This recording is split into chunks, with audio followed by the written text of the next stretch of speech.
جو ایک رکعت میں پورا قرآن پڑھ لیا کرتے تھے، ایک رکعت میں، اور گمنام نہ جانے کتنے ہیں۔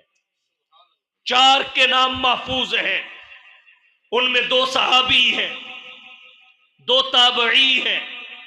صحابہ میں ایک نام حضرت تمیم داری کا ہے، دوسرا نام ناشر قرآن حضرت عثمان بن عفان کا ہے۔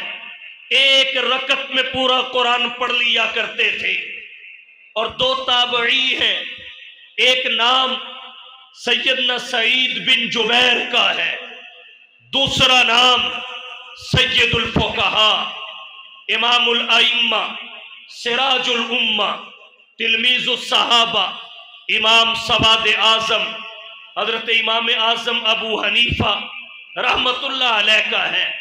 ایک رکعت میں